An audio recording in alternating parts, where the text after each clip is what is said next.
kit d'électrification, vélo électrique Intersport, vélo électrique 100% français. Au salon Vélo in Paris, on a découvert et pris en main plein de nouveaux VAE qu'on a tout simplement kiffé. Alors nous, on va vous faire un petit retour d'expérience sur les meilleurs produits qu'on a croisés au salon.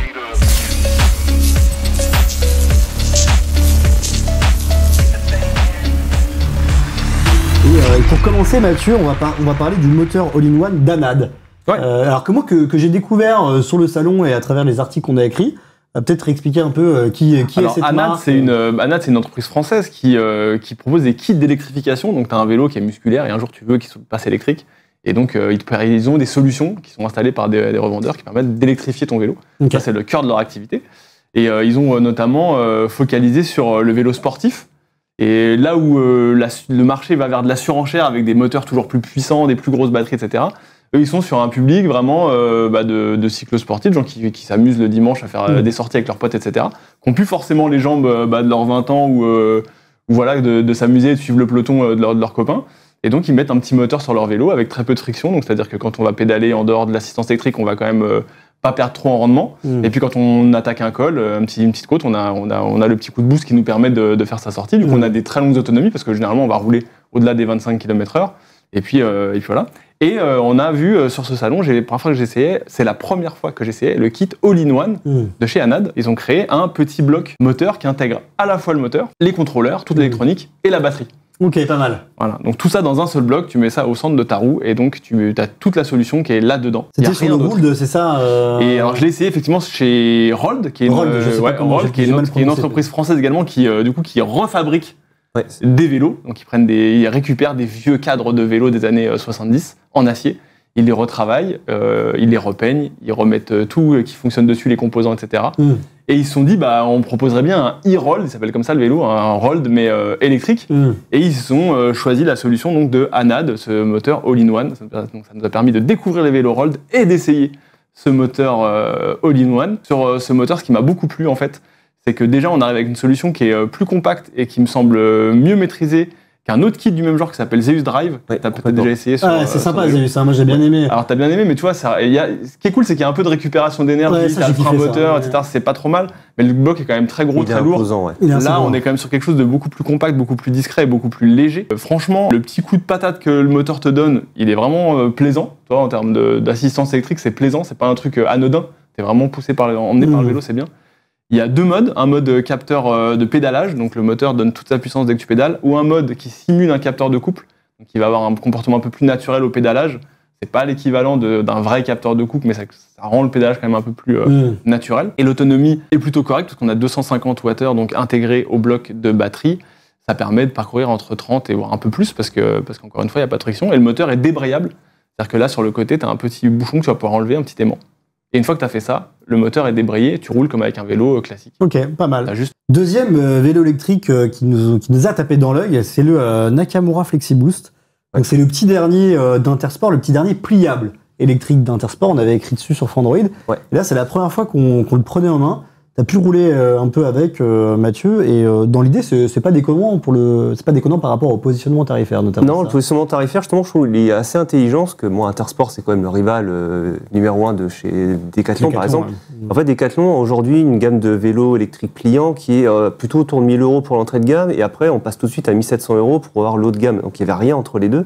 En fait, eux, ils se mettent vraiment au milieu, ils sont à 1 400 €. Et avec ce modèle qui s'inspire pas mal de ce que font un peu les cadors du milieu. C'est-à-dire qu'ils s'inspirent un peu de Aouga, les Belges, ou encore un peu de Brompton sur certains points. Donc ils vont piocher un petit peu partout, et ça donne ce vélo qui est franchement pas mal du tout. Enfin, pour le positionnement des prestations et prix, pour rouler avec et tester un peu le système de pliage, il est pas mal. Alors, il faut avoir toujours un petit coup de main au départ, donc c'est pas encore hyper intuitif. Mais voilà, on peut rabattre la roue arrière en dessous, qui donne un peu la forme du cadre un peu bizarre, on va dire, au milieu. Là, on est en semi-pliage. C'est en semi-pliage, c'est ça. En fait, après, le guidon va se rabattre, là, sur la photo que vous voyez. Donc, ça va réduire encore l'empreinte du vélo. On va pouvoir baisser la selle. Par contre, sur ce vélo, dans le pliage, c'est que la roue avant, il faut la démonter. Si tu veux avoir le pliage minimal du vélo, il faut démonter la roue avant. Et c'est ça. Là, ça a réservé plutôt quand on a envie de le mettre dans un coffre de voiture, ce genre de choses. Quand on prend vraiment un long trajet en train ou le coffre d'une voiture, on veut vraiment le stocker pendant quelques mois, on sait qu'on va pas s'en servir. On va vraiment. Là, c'est un peu à la Brompton, je trouve. C'est une mode un peu trollée où on a des petites roulettes en dessous de la petite plateforme qu'on voit en bas. Et ça permet quand on a envie dans une gare ou quand on veut le faire rouler, voilà. Il y a un truc qui est intéressant sur ce vélo, c'est que le cadre est fabriqué en France et en acier. Ouais, ça aussi. C'est un cadre acier. Ouais, c'est un cadre acier. C'est une première pour Nakamura de fabriquer son cadre en France et en acier. C'est plutôt cool. Le prix, franchement, c'est vrai que les tickets tarifaires à 1 400 €, t'arrives avec... forcément, t'intéresses des gens. Quand tu proposes un vélo pliant électrique à 1 400 €, t'intéresses des gens. La petite réutilisation de la batterie qu'on avait vue sur le crossover Longtail, c'était la batterie additionnelle, sur le cargo, la deuxième batterie, qui est ici réutilisée en batterie principale. Je trouve ça assez malin. En fait, ils ont fait un peu à minima, ils ont créé leur vélo pliant. Ils ont, comme tu dis, trouvé des bonnes solutions à droite à gauche. Après, moi, j'ai roulé le vélo, j'ai pas été très, très convaincu en tout cas, mais on m'a expliqué que c'était une version de pré-série. Le vélo avait encore des petits défauts, etc., que c'était pas la version qui serait vendue. Donc, on peut s'attendre à ce que ça soit mieux quand le vélo sera vendu d'ici quelques semaines, je crois. Voilà, mais c'est clair qu'à 1 400 €, comme tu l'as dit, la concurrence... elle est à la fois rude et en même temps ils sont bien placés. Ouais, ils sont placés. Mais après, il y a comme des petites concessions. Tu disais en roulage, je crois qu'il n'y a pas de capteur de cool de mémoire. Ouais, tout à fait. Voilà, il y a ça, je crois que les freins ils sont encore mécaniques de mémoire. Et ouais, il y a des petites concessions. En tout cas, sur le vélo du salon, qui avait, je pense, déjà pas mal de bornes et machin, le freinage c'était pas ça. Ouais, c'était ça. On va passer au 4e vélo électrique qui nous a... le 3e, que dis-je. C'est... alors... iWish. iWish. Nous on dit iWish, mais après... Émile et Gabriel m'ont dit tu me prononces comme tu veux, Greg. Vous dites comment, vous les gars?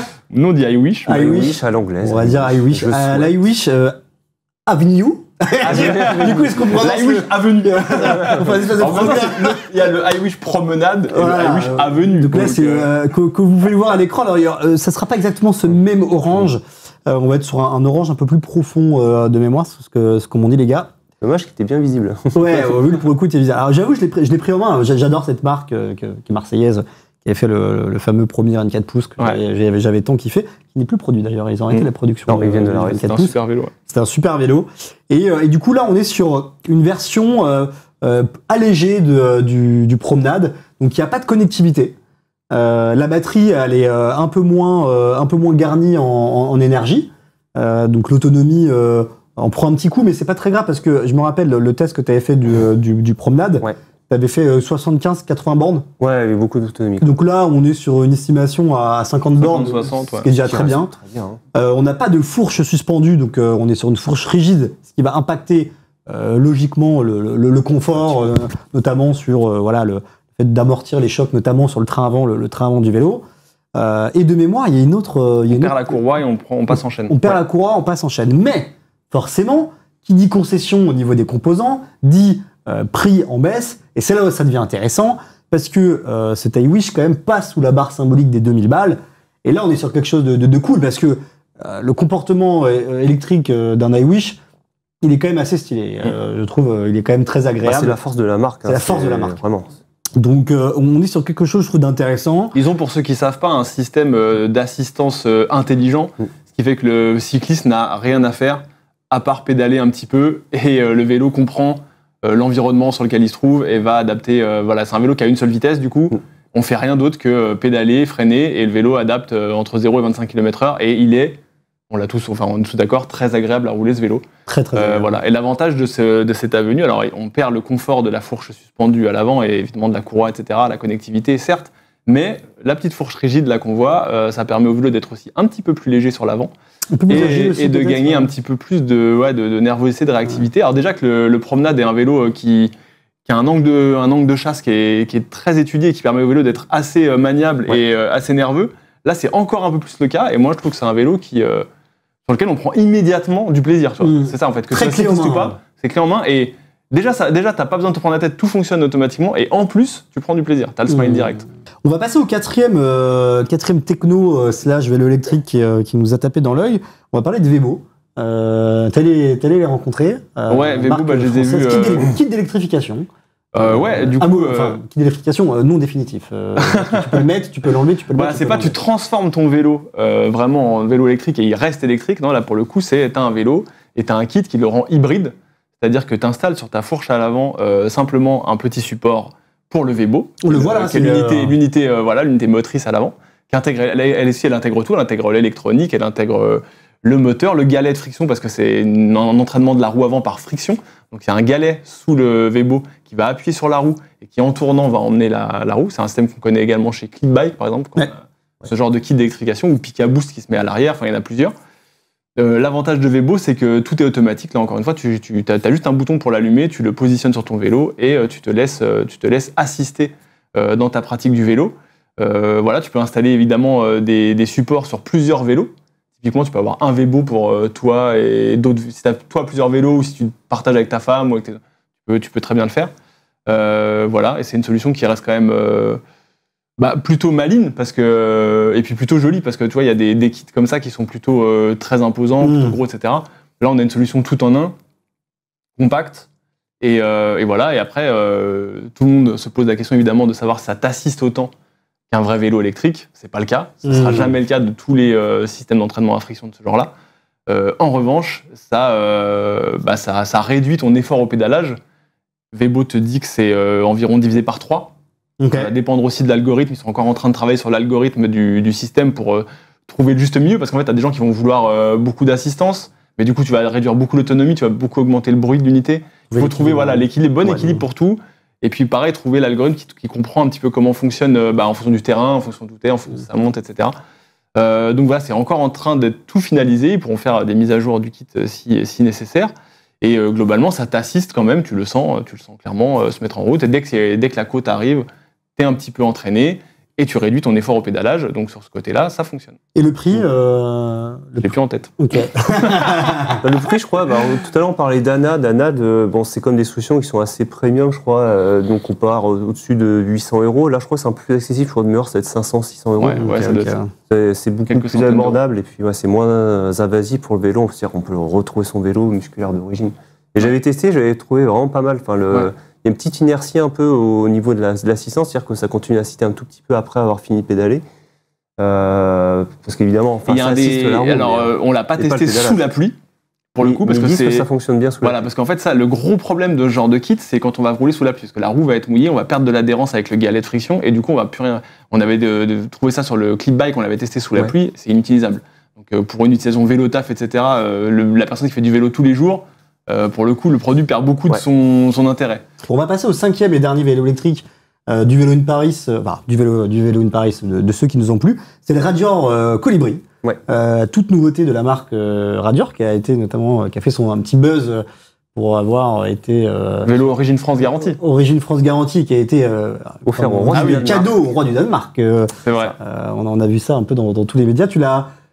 Il n'y avait pas de prise en main. On ne pouvait pas le prendre en main. Juste une présentation. Mais par contre, le rapport équipement-prix théorique sur le papier, il était quand même assez patate, Mathieu. Ouais, c'est assez intéressant, sachant que Radior, alors c'est un peu comme Roll tout à l'heure, c'est une marque qui renaît, c'est une marque historique, je crois que c'est à plus de 120 ans d'histoire. Ils ont relancé la marque il y a quelques années et ils ont commencé à faire des vélos qui ont des cadres français fabriqués en France, en acier. Et là, ils reprennent un peu cette idée. Ils avaient un vélo un peu plus haut de gamme. Là, ils descendent un petit peu en prix. Et ils tombent sous une barre symbolique, celle des 3000 €. Et en regardant vraiment un package qui est hyper intéressant. On a des freins Magura qui sont très haut de gamme. En général, c'est rare de voir ça sous 3000 €. Magura, c'est costaud, hein. On a ça, on a un moteur central, c'est un moteur Yamaha. Ils ont voulu faire un vélo un peu français, Origine France Garantie. Donc ils ont pris le moteur Yamaha qui, pour rappel, c'est le PWS2 fabriqué en Picardie. Donc c'est un moteur qui est assemblé en France, alors préassemblé en France, il est de plus en plus assemblé en France, mais ça permet d'ajouter encore plus de France dans le vélo. Ils ont essayé d'ajouter le plus de français possible, et également la batterie, c'est également le packaging de chez Yamaha, donc ça ne se fait pas encore en France, mais ils étudient pourquoi pas une solution à l'avenir pour pouvoir ajouter une batterie qui pourrait être française. Mais le packaging, il est vraiment bien. En termes de puissance, on a 75 Nm de couple sur le moteur central, c'est quand même assez performant. On a des super freins et on a une batterie, alors de mémoire, je ne me rappelle plus exactement de la capacité, mais c'est autour de 500 Wh, mais ça doit donner à peu près 60-70 km d'autonomie, je pense, en conduite. On n'a pas pu le prendre en main, c'était encore un vélo qui n'était pas encore fini. On a une bonne fourche à l'avant. Il y a une bonne fourche à l'avant. Et il y a une transmission Enviolo. Variation continue, et c'est vrai qu'un vélo en Enviolo avec un moteur central autour des 3000 € équipé comme ça, il n'y en a pas des masses. Il n'y a que des vélos celui-ci, il est Origine France Garantie avec l'image de Radior. Et je trouve que t'as raison, c'est un très bon coup de leur part. Pareil, c'est un vélo qu'on a hâte de tester. Je sais pas où ils font leur marge.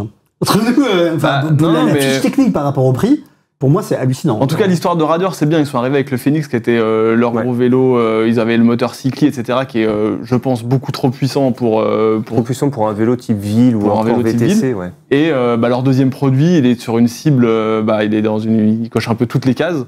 Et il a un tarif qui, vu le niveau d'équipement, comme tu l'as dit, donne envie. Donc, Et puis un usage VTC trekking qui est pour moi c'est la meilleure cible quoi. Alors en termes de segment. Ou même ville, si on avait un peu plus de confort, il est tout pour la équipé, ville, on le voit, garde-boue. Ça c'est des vélos qu'on voit de plus en plus chez tous les fabricants et qui permettent de tout faire en fait, d'aller au boulot la semaine et de t'éclater le week-end sur chemin, voire petite randonnée même un peu sportive. Hein. Franchement, c'est des vélos que t'emmènes très bien sur des chemins, même en forêt et tout.